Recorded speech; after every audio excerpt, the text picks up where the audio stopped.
A mother and daughter killed an adult film actress with backyard butt implants. A blueberry heist leaves farmers searching for answers. And a lady sued her gynecologist after discovering she's his biological daughter. These are the weird stories for Wednesday on Weird AF News, the only daily weird news podcast hosted by a comedian recording inside a closet in Los Angeles without a shirt. Oh, also highly caffeinated. A mother and daughter killed a porn actress with backyard butt implants. One of the most bizarre titles of a story I've ever come across. Let me repeat that for those of you who had just choked. Mom and daughter killed a porn actress with backyard butt implants. I don't even know you could get butt implants in a backyard. I wouldn't recommend that. I wouldn't recommend boob implants in a kitchen either. I wouldn't recommend a penis augmentation surgery in a library. I feel like these things should happen in a medical facility. That's just my opinion. I'm not an expert on this shit. It says here, a mom and daughter who allegedly posed as plastic surgery pros have been charged with murder after an aspiring adult film actress's illegal butt augmentation surgery turned deadly. So this mother-daughter team, just very nefarious, posing as plastic surgery pros. You wonder if the adult film actress had a clue that they were not pros when she showed up and they were like, yeah, we're going to do this in the backyard. Yeah, our hospital is all booked up right now. Our surgical procedure room is got termites, so we got to move it to the backyard where we're going to do your butt lift in the sunshine, which is where butt lifts were meant to be done, right in the sunshine. It's a lovely day. Come on outside. Let's hope it doesn't rain. Now, the names of the mother-daughter are Libby and Alicia. They were arrested in Riverside, California, a place I don't recommend you go. A lot of just debilitating brains are operating over there, in my experience. So they killed someone named Carissa Rajpal, who was age 26, unfortunately. Carissa died at a local hospital hours after she underwent the botched procedure. Los Angeles Police Department told the media that the two women posed as butt lift specialists while performing the allegedly illegal procedure. And likely they have operated on a slew of other victims as well. Oh no, how many butt lifts in the backyard did they do? How do you convince one person to get a butt lift in a backyard? Never mind several. It's just, I mean, it's one thing to go get your butt lift in another country. That's a risk, right? You go to Brazil or Costa Rica or even Mexico. But even in those places, they're happening, in a surgical area, like in some sort of medical facility. You don't agree to the backyard surgery. LAPD Deputy Alan Hamilton told the media, these individuals have no medical training, bruh. They're not experienced. They're putting people's lives at risk, bruh. I'd imagine that's how this deputy speaks, because it's LAPD, yo, bro, pull over, bruh. Dude, are you giving illegal titty implants on a front porch, bro? You need to stop that right now, guy. Dude. It says here, after Rajpal, who's the aspiring porn actress, suffered complications from the surgery, the woman allegedly called 911 and then left her to die, it says. Wow, these are terrible, terrible people. The deputy added, these people took people's cash, and we know in a couple of incidents it actually resulted in murder, bruh. Some murder. Yeah. We're going to look into this as a homicide, bruh. The deputies told local media they uncovered potential evidence in this case that suggests these two women used social media to advertise Brazilian butt lifts at a fraction of the usual cost. So they're just corralling people on Instagram, I'm sure.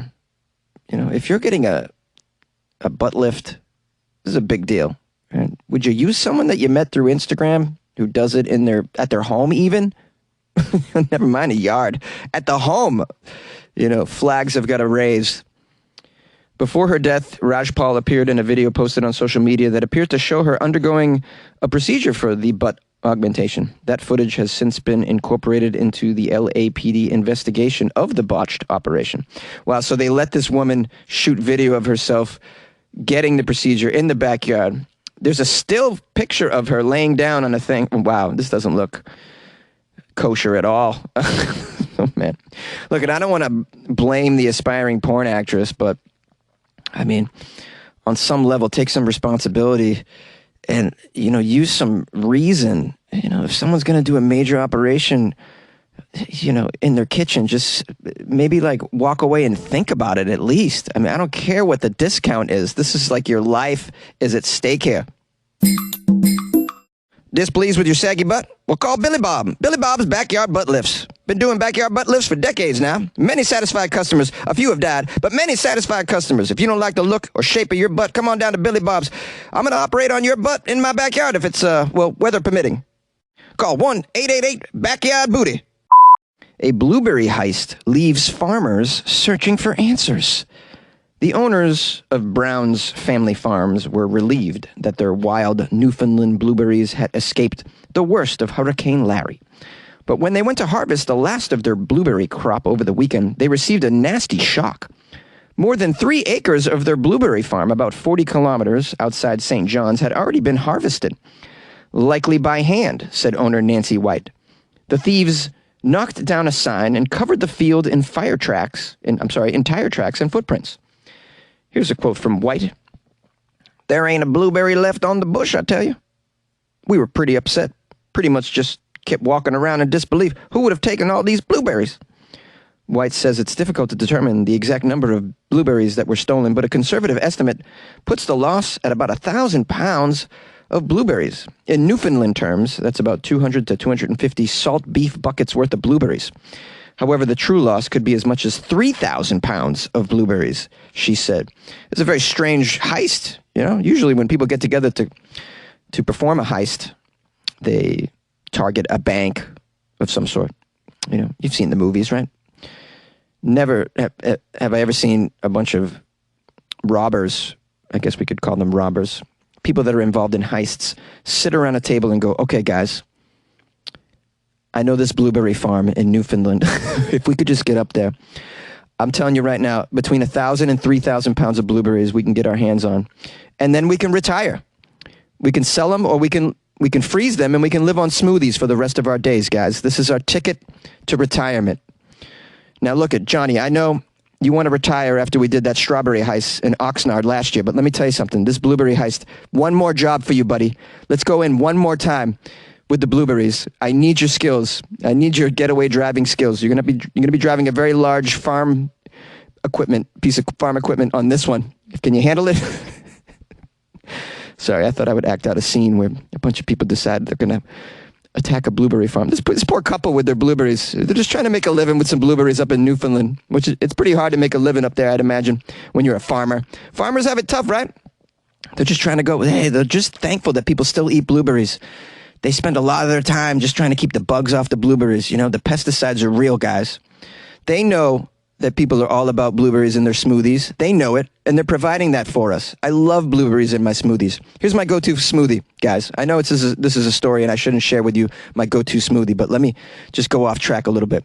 I'm going banana, 2 handfuls of blueberries, or 2 cups of blueberries, if you want to call it that, and then vanilla protein powder. I like the pea protein powder from Trader Joe's. It's very tasty and very cheap.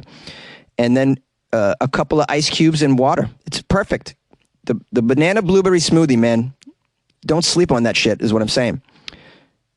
Now, the owner said the blueberry heist must have taken significant time, many hands, and professional equipment. Well, it's not a gallon of berries here. I'm not talking about a gallon. It's a significant amount of blueberries. So whoever harvests these berries would have the equipment and the capacity to deal with it. Lots of blueberries, guys. I mean, yeah. So the culprits are likely selling these berries to a bulk buyer. Or if they have the right equipment, it says, processing the berries themselves. So if you guys are up there and you see someone come up to you and say, hey, would you like to buy 3,000 pounds of blueberries? Call the police on these peeps. Yay! You like podcasts? You're listening to my podcast. Maybe you thought to yourself, I'd like to make a podcast Too difficult? No, not with Anchor. Anchor has free creation tools that allow you to record and edit your podcast from your phone or your computer. Anchor distributes your podcast to Apple, Spotify, Stitcher, and more. They have advertising integration, so you can even make a little money off your podcast. Everything you need to make a podcast in one place. Download the free Anchor app or go to anchor.fm to get started. And good luck with your podcast, good luck with your creation, good luck with your life, man. A woman is suing her gynecologist of 9 years after discovering she's actually his biological daughter. This is crazy. I'm going to try and make some sense of this. I have a feeling it's going to be a very convoluted and difficult story to follow, so let's see what we can do here. A woman filed a lawsuit against a New York-based fertility doctor claiming he's her biological father and used his own sperm to impregnate patients without their consent over the years. I've heard stories of these fertility doctors using their own juice, which is just totally unacceptable, really out of control. According to the media, the 35-year-old woman accused Dr. Morris Wortman and his clinic of medical malpractice, infliction of emotional distress, negligence, fraud, and a lack of informed consent. This is all written in the lawsuit. It says here, she is the daughter of a woman who received fertility treatments from this guy Wortman in the 80s. The lawsuit says the plaintiff knew she was born in 1985 through artificial insemination and that Wortman was revered by her family for helping her mother conceive. Oh, he helped her all right. He used his own juice. Wortman allegedly told the family that the sperm donor had been a medical student from the University of Rochester. Oh, they thought they were getting some medical student sperm. Well, they did, because this guy went to medical school as well. The plaintiff questioned Wortman's claim after taking a DNA genealogy test a couple of years ago. And she discovered at least 9 half-siblings who were also children of the sperm donor. Oh, this guy. It's the same guy, though. It's the fertility doctor. Wow, this is crazy. Now, on her part, she happened to be, a patient of Dr. Wortman. He was part of their family. She continued to visit him over a span of about 9 years as a, gynecological doctor for herself. He performed the breast and pelvic examinations and discussed her sex drive and similar personal issues. The lawsuit also says Wortman asked questions about her family, and at one point he brought his wife into an appointment to meet the plaintiff. Well, that's very strange. Yes, I'd like you to meet my wife. You don't have to close your legs for this one. The lawsuit alleged Wortman said, quote, "You're a really good kid, such a good kid," while tending to the plaintiff during an April appointment. Okay. Around this time, a half-sibling named David had been in touch with the plaintiff for about 4 years following her genealogy test. So she went out and tried to put together her past, it sounds like. The lawsuit wrote that separate DNA tests with this guy David Berry, and Wortman's daughter from his first marriage confirmed the genetic link between the plaintiff, Berry, and Wortman. Well, this is out of control. This guy needs to go to jail for a long, long time. Clearly.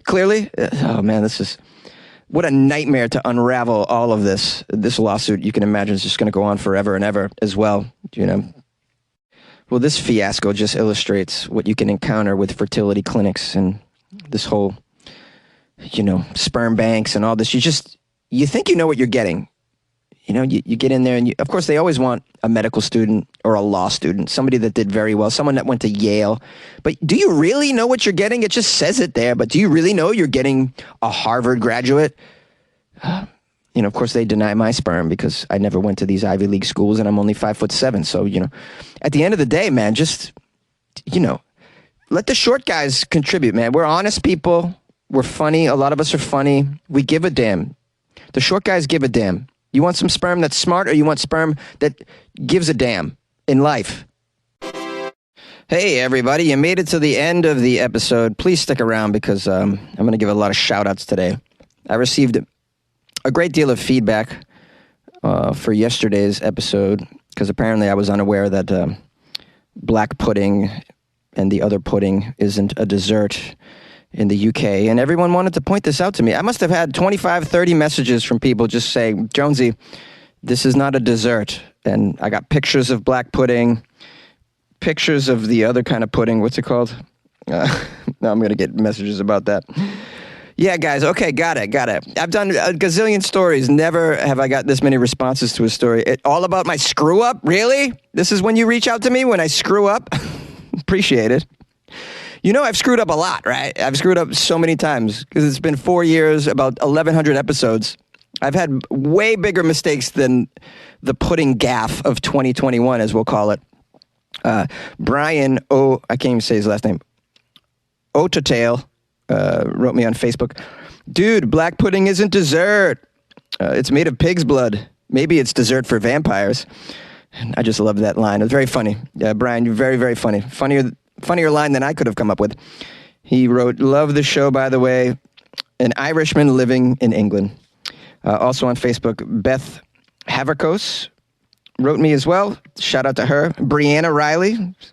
She says, thanks for giving my morning something hilarious every day. My teenagers love to share the news you share with my parents. I love that line. So your grandparents are completely annoyed, clearly, by the off-putting news that I've been putting out. Off-putting news I've been putting out. Ha, get it? Off-putting that I've been putting? Come on, guys. And then there's pudding in it. Pudding. Hey, so many puns in that one little line. Okay, just me? Okay, sorry. Angie Trafford sent me the Wikipedia page on black pudding and all this. Jessica Keene from Jersey also weighed in on it. Allison Hawleys says, black pudding sausages weigh 2 to 3 pounds, Jonesy. They make ideal weapons. It sounds like it. You could actually knock somebody out with a black pudding sausage. On Instagram, we had Alex, James, Edwin, Holly, Christopher Button, Karen. Holly wrote a very funny line.